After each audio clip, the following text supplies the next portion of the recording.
Israel ভেবেছিল তারা bullet ছুড়বে আর Iran চুপচাপ সহ করবে। না, ইতিহাস বদলে গেল মাত্র 5 ঘন্টায়। ইরান এমন এক আঘাত হেনেছে যা শুধু ইসরায়েলের সামরিক শক্তি নয়, মনোবলকেও ভেঙে দিয়েছে। আজকের ভিডিওতে জানবেন ইরান কিভাবে ইসরায়েলের বুকে আগুন ধরিয়ে দিল, কে কে নিহত হলো, কি ধ্বংস হয়েছে আর কোন ঐতিহাসিক বার্তা দিল ইরান। ইরান রাতের অন্ধকারে শুরু করে অপারেশন আগুন প্রতিশোধ। 300-এরও বেশি ড্রোন ও 200-রও ব্যালিস্টিক মিসাইল একসঙ্গে আকাশে ওঠে। ইসরায়েলের আকাশ প্রতিরক্ষা ব্যবস্থা ইরান ড্রোন মুহূর্তেই ছিদ্র হয়ে যায়, কারণ সব দিক থেকে একযোগে হামলা হয়েছিল। মূল লক্ষ্য ছিল সামরিক ঘাঁটি, কমিউনিকেশন সেন্টার ও বিমানবন্দর। ইরানের ড্রোনগুলো যেন নিশানা জানত। একটা না, দুইটা না, 17টি সামরিক স্থাপনার সরাসরি আঘাত। ইসরায়েলের কেন্দ্রস্থল হাইফা ও তেল আবিবের কাছে 2টি সামরিক বেঞ্চ সম্পূর্ণ ধ্বংস। বিমান ঘাঁটি বন্ধ করতে বাধ্য হয় কর্তৃপক্ষ। 4টি যুদ্ধ বিমান ও 7টি ড্রোন শেল্টারের আগুনে পুড়ে যায়।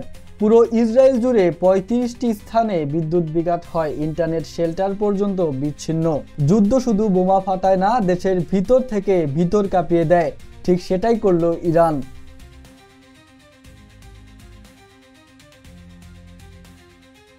অন্তত 47 জন ইসরায়েল নিহত, তাদের মধ্যে 11 জন সেনাবাহিনী অফিসার, 3 জন কমান্ডার।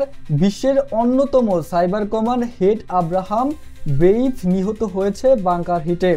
100+ আহত, যাদের অনেকেই গুরুতরভাবে পুড়ে গেছেন এবং অঙ্গহানির শিকার। এটা কেবল লাশের সংখ্যা নয়, ইসরায়েলের ভবিষ্যতের ঘর ভেঙে গেছে। স্টক মার্কেটে 6.8% পতন, বিদেশি বিনিয়োগকারীরা মূলধন ফিরিয়ে নিচ্ছে। আমেরিকার সঙ্গে সমর্থনের খুঁটি নড়বড়ে হয়ে উঠেছে।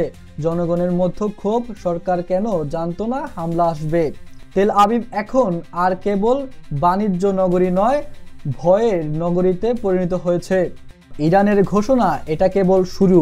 ইসরায়েল জানে দ্বিতীয় ধাপ এলে পরিস্থিতি আরও ভয়ঙ্কর হবে। ইরানের বার্তা, প্যালেস্টাইনের প্রতিশোধ এখন শেষ হয়নি। ইরান বুঝিয়ে দিল ওরা এখন শুধু প্রতিরক্ষায় নেই, তারা আক্রমণ করতেও জানে। ইসরায়েলের এখন ভীত, দিশেহারা। এই ভিডিও ছিল সেই দিশেহারা দেখানো।